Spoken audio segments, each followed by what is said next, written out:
11 players. A coordinated boycott threat, directed at Brian Rolapp. And the condition is blunt. Cancel the 2030 ball distance rule, or they stop showing up. That is not a rumor floating through golf Twitter. That is the situation sitting on Rolapp's desk right now, and it is the most serious player pushback the tour has faced since the LIV split. Not because of who is involved, because of what they are willing to do. Skip events, pull names off entry lists, make the product weaker by absence.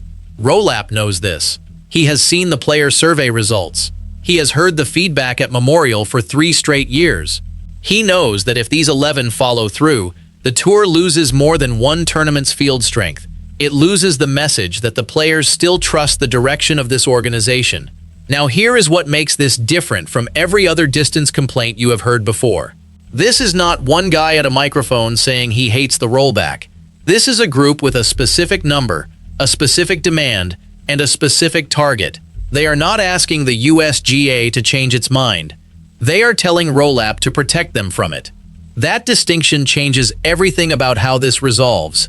By the time this video ends, you will know exactly which players drew this line, what the 2030 standard actually does to their games, why they are willing to risk their own purses over it, and the one move Rolapp can make to kill this before it becomes a scheduling crisis. I think Rolapp folds on this. Tell me if you disagree. If you want tour breakdowns without the fluff, subscribe. We cover it as it breaks. But the 11 names are only the surface. What Rolapp said behind closed doors about the 2030 standard is the part that changes this entire story. Behind closed doors is exactly where this started. The 2030 standard was not supposed to land in 2030. Originally, the USGA and the R&A wanted the new ball in play for elite competition by 2028. 2 full years earlier, players found out. They pushed back. The timeline shifted. January 2030 became the new target. That delay was not a concession. It was the first sign that the governing bodies knew they did not have full support. Here is what the rule is designed to do. Reduce the distance golf balls travel at the highest level, not by a little, enough to change how courses play, enough to alter club selection into par 5s, enough to make a 350-yard hitter play the game differently than he does today. The USGA says this protects the integrity of course design. The players say it punishes them for being better athletes. Neither side is wrong, and when 2 sides both believe they are right, nobody backs down. The specific testing parameters, the exact swing speed they chose, the distance cap, the language in the joint statement that leaves a backdoor open. Those details are what turned a policy disagreement into a boycott threat. The number that has players angry is not the distance reduction itself. It is the method, the way the USGA chose to measure it, the assumption baked into the testing that every tour player disagrees with. That assumption is the reason 11 players are willing to skip a tournament. Once you hear what it is, you will understand why they see this as a line they cannot let cross. The first name on that list is not a surprise. Rory McIlroy, 3 years, 3 consecutive Memorial Tournament press conferences where he questioned the rollback science. 3 years of saying the same thing in different words. The USGA is solving the wrong problem. Rory does not dispute that driving distances have increased. He disputes that the golf ball is the reason. His argument is simple. Athletes are stronger. Launch conditions are optimized. Course setups reward length. Blaming the ball is like blaming the club for a bad swing. The player is the variable, not the equipment. What made Rory different from every other player who complained is that he said it with consequences attached. After the 2026 Arnold Palmer Invitational, he told reporters that if the tour moved forward with the rollback without player consensus, he would reconsider his schedule.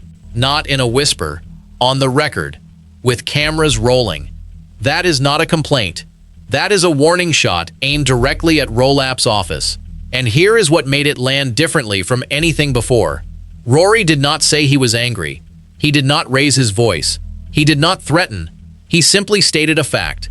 If this goes forward without us, I will not be here. That is not emotional. That is contractual. That is a player telling the tour that his presence is conditional. And when a 4-time major champion makes his presence conditional, the entire schedule reshapes around that absence. Sponsors notice, broadcasters notice, the fans who bought tickets for the week notice. Rory understands his leverage. He used it precisely. Rory drew the first line. The second player drew his in a completely different way, and his argument is the one the USGA least expected. Bryson DeChambeau, the name that makes traditionalists uncomfortable. When Bryson spoke about the rollback, people laughed. They called it self-serving, a long hitter protecting his advantage. Fair criticism, except the data proved him right. Tour driving distance records kept breaking in 2025 and 2026, not because of a new ball, because players were swinging faster, launching higher, spinning less. The ball was the same. The athletes changed. Bryson pointed at the numbers and said, "Your testing model is built on a false premise. You are measuring the wrong variable, and if you roll back the ball based on that false premise, you are punishing players for being better at their jobs." The USGA never publicly responded to Bryson's specific critique. That silence is what made it land harder. Think about what that silence means. The governing body spent years building the case for the rollback. They published studies. They held press conferences. They framed the narrative. And then one player with a spreadsheet and a physics background dismantled the core assumption, and they had no rebuttal. Not a counter-study, not a clarification, not a statement saying he misread the data. Nothing, just silence. And in a debate like this, silence is an admission. The players saw it. Rolapp saw it. And the USGA's credibility on this issue took a hit it has not recovered from. That silence traveled through the locker room faster than any press release. Players who were unsure started paying attention. Players who were quietly opposed started talking to each other.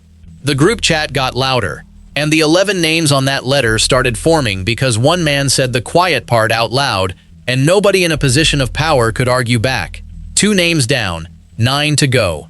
The third player on this list is the one who made the fight personal, not just professional. Justin Thomas. Not the longest hitter on tour, not the loudest voice in any room, but when Justin spoke about the rollback, he framed it differently than Rory or Bryson.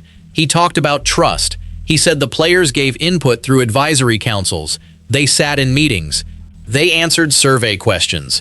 And then the USGA announced the rule anyway. No vote, no binding consultation, no formal mechanism for player consent. Justin called that a broken process. And he said if the process is broken, the players have no obligation to accept the outcome. That word, process. That is what turned disagreement into a boycott threat. Not the distance number, not the testing speed. The fact that the players were asked for their opinion and then ignored. That is not how you treat the people whose livelihoods depend on the product you are changing. And here is what made it sting. The advisory council meetings were not casual check-ins. Players flew in, they gave up practice days. They sat in conference rooms for hours. They looked at data presentations. They asked questions. They wrote follow-up emails. And then the decision was announced as if none of that happened. The players did not just lose the argument, they lost the respect that comes with being heard. And that is the injury that does not heal with a purse increase. Process is the word that keeps coming up in every private conversation. If players believe the system is rigged, they stop participating in it. 3 reasons the players are willing to skip events. 3 distinct layers, each one strong enough on its own. Together, they form a wall that Rolapp has to climb. The first layer is the science. The USGA chose a swing speed for testing, a specific number. And that number assumes every elite player swings at the same speed. It does not account for the fact that a player who swings at 118 miles per hour with perfect launch conditions can hit the ball farther than a player swinging at 125 with poor contact. The test measures raw speed. It does not measure efficiency.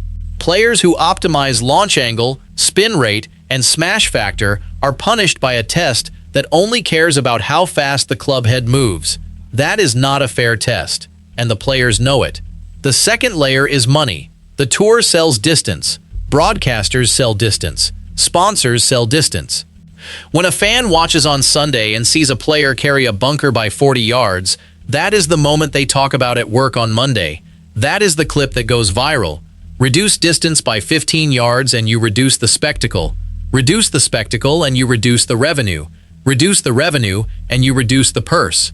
The players are not protecting their egos, they are protecting their paychecks. And this is not abstract. The current broadcast deal is worth billions over its lifespan. Those numbers were negotiated based on the product as it exists today. Fast, long, dramatic. If the product changes, the next negotiation changes. And the players know that the next media rights deal will be shaped by what golf looks like in 2028 and beyond. A shorter game is a less exciting game to a broadcaster shopping for the next contract. The players see that connection. They are not being dramatic. They are doing math. 15 yards does not sound like much until you realize it is the difference between a drivable par 4 and a 3-wood into a hybrid. That difference is what fans pay to see. The third layer is power. The USGA and R&A govern the rules, but they do not employ the players. The Tour does. Rolapp does. When the governing bodies make a rule that directly affects Tour product without Tour consent, they are overstepping. And the players see Rolapp as the person who should stop that overstep. If he does not, he is telling them that the USGA has more authority over their careers than the organization that signs their checks. That is not a governance question. That is a loyalty question. 3 reasons, 3 layers. The 4th and 5th players on this list made sure Rolapp understood that all 3 were non-negotiable. Collin Morikawa, a precision player, not a bomber. His game is built on iron play, course management, and hitting specific numbers into greens. When the rollback was announced, Collin said publicly that changing the ball changes the math of every approach shot he has practiced for 10 years. It is not about losing 15 yards off the tee. It is about the entire distance gap in his bag shifting. Every club, every yardage, every green in regulation percentage. He called it a career reset, and he said no player should be forced into a career reset by a rule change they did not vote on. Viktor Hovland, the 5th name.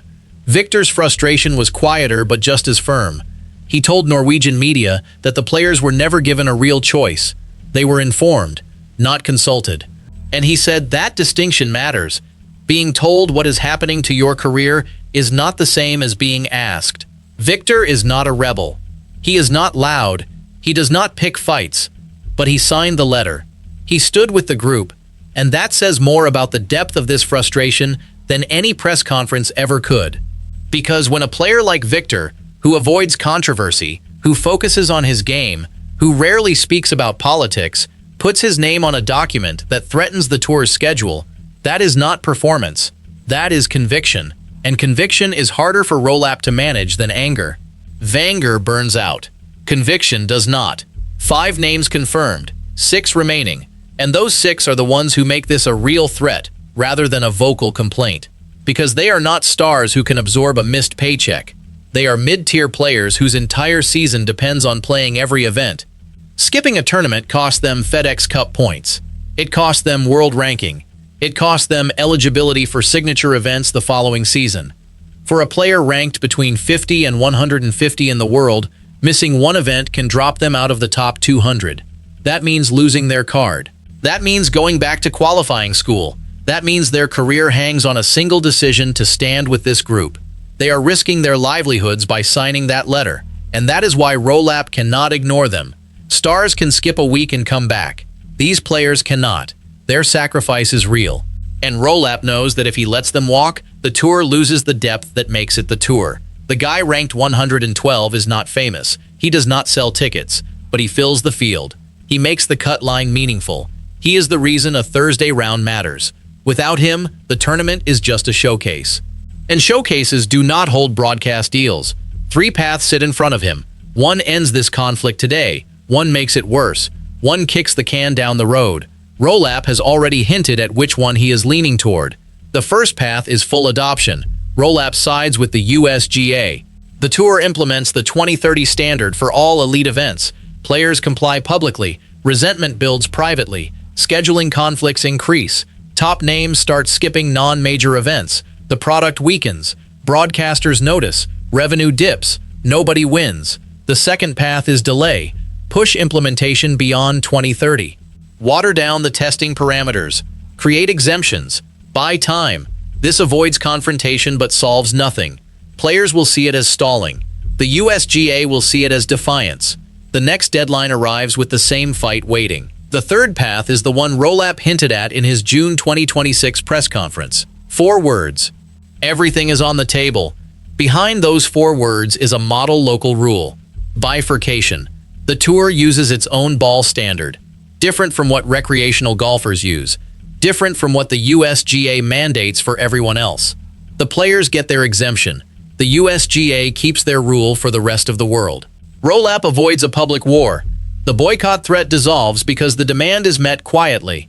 And here is what bifurcation actually looks like in practice. The tour would publish its own conformance list. Ball manufacturers would produce a tour-specific model alongside the retail version. Equipment contracts would be renegotiated. Players would test the tour ball at preseason events.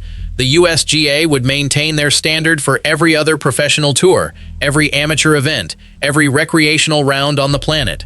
2 balls, 2 rules, 1 game. It has never been done at this scale. But Rolapp's 4 words open the door. And once that door is open, closing it becomes the harder choice. Bifurcation is the answer. The only question left is when Rolapp says it out loud.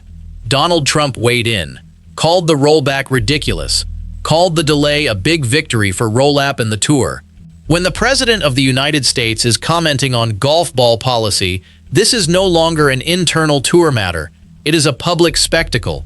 Rolapp cannot hide behind a committee decision. His name is on it. His career is tied to how this resolves, and the timing of that public comment changed the clock. Before Trump spoke, Rolapp could take his time. He could let the survey sit. He could schedule another meeting. He could say we are still evaluating. After Trump spoke, that option disappeared. The story was no longer a golf story. It was a political story, and political stories move fast. Rolapp's team had to shift from a 6-month timeline to a 6-week timeline. The players felt that shift immediately. Suddenly their phones were getting calls from tour staff asking for patience. And patience is the one thing 11 players with a boycott letter in hand are not willing to give. At the same time, Rolapp is asking players to accept a completely new tour structure starting in 2028. Promotion and relegation, larger purses, a reshaped schedule. Players are being asked to swallow 2 massive changes at once, the ball and the format, the equipment and the career structure. That is too much. And the players are telling him, fix one before you ask us to accept the other. The player survey results have not been made public. That is intentional. If those numbers leaked, the pressure on Rolapp would become unbearable. His staff knows this. The players know this. The survey is leverage, and the 11 players who drew the boycott line know that as long as they hold that leverage, Rolapp cannot ignore them. Every piece is on the board. The only thing missing is the decision. It is closer than anyone expects. Here is what happens. Rolapp does not cancel the USGA rule. He does not publicly declare war on the governing bodies. He does something quieter. He implements a model local rule for PGA Tour events. The tour adopts its own ball standard. The USGA keeps their 2030 timeline for everyone else. Recreational golfers see no change. The tour players get their exemption. The boycott threat evaporates because the demand was met without a public confrontation. The 11 players do not skip a tournament. They do not need to. Rolapp gives them the answer before they have to make good on the threat. The survey stays private. The names stay private. The resolution happens in a boardroom, not a press conference, and the fans find out through a tour statement buried in a Tuesday afternoon email. That is how this ends. Not with a bang, not with a boycott, with a quiet administrative decision that gives everyone what they want without anyone having to lose face publicly. The USGA says the rule is in place for 2030. The tour says they are using a model local rule. The players say they got what they needed. The fans barely notice, and the game moves on.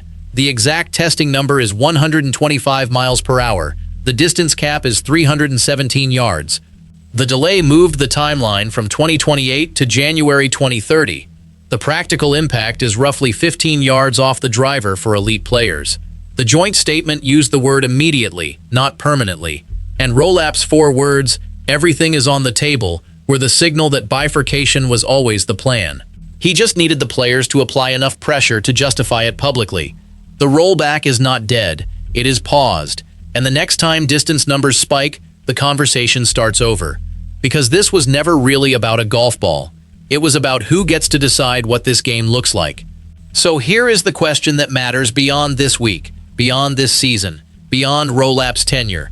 Should the tour use a different ball than the one you play on Saturday? Because if bifurcation becomes the standard, it does not stay at the elite level forever. It trickles down. It becomes the new normal. And one day, the ball in your bag changes too. Not because you asked for it, because 11 players drew a line, and the people in charge decided the easiest path was to give them what they wanted. That is the story. Not a boycott, not a crisis, a negotiation dressed up as a rebellion. And the outcome was decided before most fans even knew the fight was happening. If you want to stay ahead of the next decision point, the next survey leak, the next Rolapp press conference, this channel covers it the moment it breaks. No fluff, no recycled headlines, just what happened and why it matters to the game you play. Drop a comment if you think bifurcation is the right call, or if you believe the tour should have fought the USGA head-on. I read every single one, and if this breakdown gave you something you did not get from the mainstream coverage, hit subscribe. The next chapter of this story is already being written, you just have not seen it yet.